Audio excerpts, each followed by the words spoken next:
Europe was not going that way after World War II, but now once again they're going that way. We are all enjoying it. When it really happens, we say, oh, we're shocked. Without war, a lot of people cannot survive. If this one and this one does not solve their problems, the world's problems are never gone.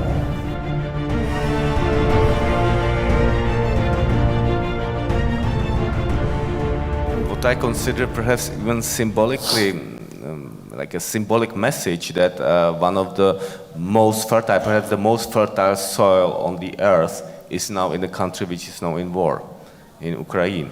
What perhaps, what can we say about that? Or is it, based on my information, like the extremely fertile soil in Ukraine is up to 4 meters, the black soil, the most fertile soil on the earth.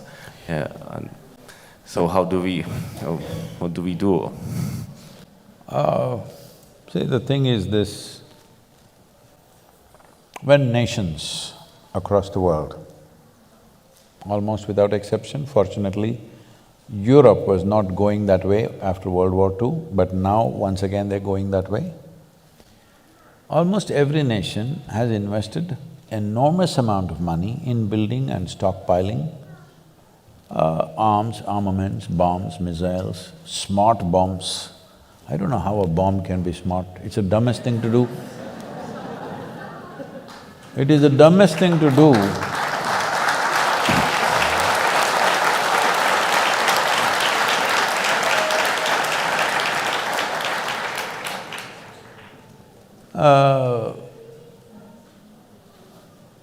See, at least if I pick a fight with you with a sword or a stick or something, there is some crude animalistic pleasure attached to it.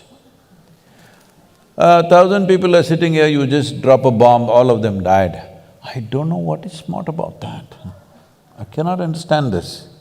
But they are talking about smart bombs, where they're saying from 2 miles in the sky, they can drop the bomb into your house through the window. They're very proud of this. So this is not one nation, across the world, all right? So all of us as people, were we all thinking, all these bombs are being kept for entertainment, for display, or it's artwork, what did you think? One day it will be used. Yes or no? It has to be used somewhere. The question is on whom? The question is not whether it will be used or not. The question is just where and on whom, isn't it? So when it is piling up, we are all okay with it. In every movie, there is no movie without a bomb or at least a smashed face. We are all enjoying it. When it really happens, we say, oh, we're shocked. It doesn't work like that, life. This is why I'm telling you about the soil. Will you grieve after the disaster? Or will you be that generation will turn the disaster around?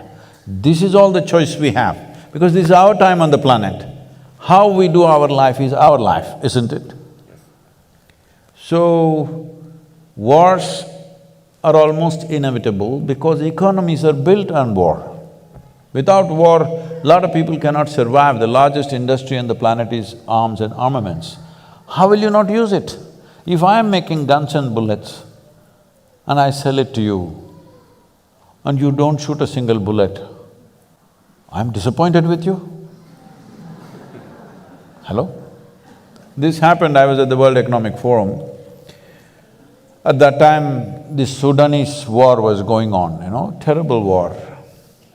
Over 2,600,000 people died, out of which 50% were children below 6 years of age. Can you beat it? 130,000 children die in one war. So, at that time, some, movie stars and others are going there and carrying one, an African child is always a trophy. You carry this child and take photo ops and all this is happening. And they showed a video where all these militants or soldiers or whatever you want to call them, they're just going in these pickup trucks, simply shooting at the sky, okay? I said, see, these guys, if I have a fight with you, at least I need to shoot you. If I'm shooting the sky, that means I have abundant supply of bullets, isn't it?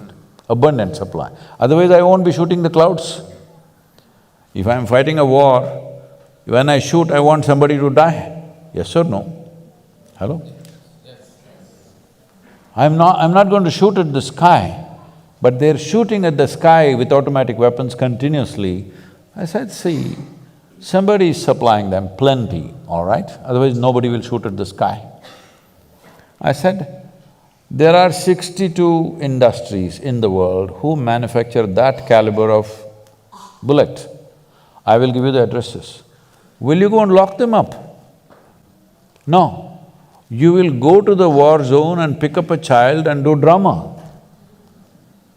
All you need to do is, if you take away the bullets, once that runs out, maybe they will hack each other, but you can't kill that many hacking, at least. If you can't transform the human being, at least you must defang him, isn't it? Hello? Yeah, defang means you take away his teeth at least. If transformation is possible, fantastic. If that is not possible, at least his empowerment you should bring it down, isn't it? So, we have no intent of stopping the war, let's be clear about that. When it happens to us or when it happens close to us, we will cry. When it's happening somewhere else, it's drama. This inhuman attitude towards war and to killing and the suffering that other people go through we must come out of that. Because most evil things have happened not necessarily because of evil intentions, simply apathy. You sleep through life. Is sleeping a crime? Hello? Is sleep a crime? Hello? No, sleep is a good thing. But if you sleep through your life is a disaster. That is what is happening to the world, both in terms of soil, both in terms of… in terms of war. This is what is happening, we sleep through. After World War II, we formed League of Nations, we made United Nations. The idea was never again such wars will happen, right? Not just for Europe, for the whole world, never again it'll happen. But since then, how many wars? Actually, if you look at it, there's not been a single day's break on this planet after World War II without at least a battle going on somewhere. So, we have issues, we have economic issues, we have property issues, we have issues, all right? This is the idea of setting up a United Nations, that we will fight with our words and solve our problems. We are not in such a la-la land that we don't have any issues, we have issues. We genuinely have issues, isn't it? That two sets of people believe this is it, that is it, there. But this is the idea of setting up a platform which would solve problems. What has happened? We have pushed it to the side and doing what we want to with each other. So, 20th century, 21st century when it began, everybody said, this is 21st century, this is the age of information, this is technology, this, that, no wars. Tell me how many wars in 21st century? How many nations have been destroyed in 21st century? Many. Too many. Too many for 22 years, isn't it? So how do we wake up? See, these are things that you can't turn around overnight, but first thing is, within your hearts, your anger and hatred must go. I must tell you this. I used to attend a lot of world peace conferences at one time. For about 2 years, 2.5 years, I attended a lot of international conferences. Then I saw, for a whole lot of people, this conference hopping itself is a profession, they're making a living out of it.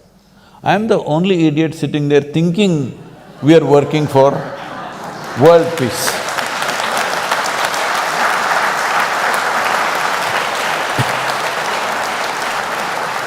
So I was in a very prominent conference, 42 Nobel laureates were participating and a few heads of state and all that stuff. Because when they're head of state, they will do war. After they retire, they will talk peace. This has been the way of the world. So, I was here and this is the third day afternoon. One particular Nobel laureate, it's his turn to speak, and after that I'm speaking. So he came up and there is no… this podium is a little exposed, a proper big podium, you know, the wooden thing. So he went and stood behind that and he opened his file. He looked down, he never lifted up his head up. He read 42 pages. And I was sitting in the front row trying to grasp every word. I'm watching every page. 42 pages he flipped. Then I look around, the hall is absolutely peaceful. Because everybody, except the security and a few staff who are standing, everybody has fallen asleep. Then I thought, this is world peace for sure.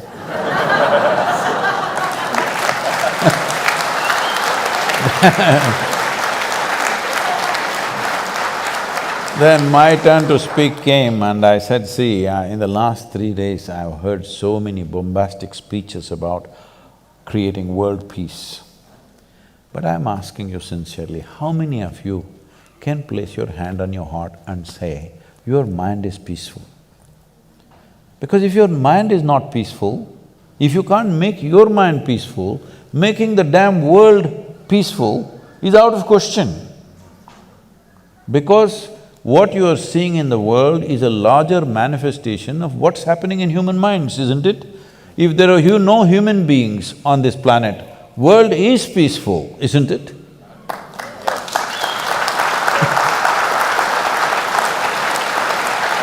Then I inquired why in the afternoon session everybody has fallen asleep uniformly. You know, there was a certain unity about it, except me and a reader, he's not a speaker, a reader.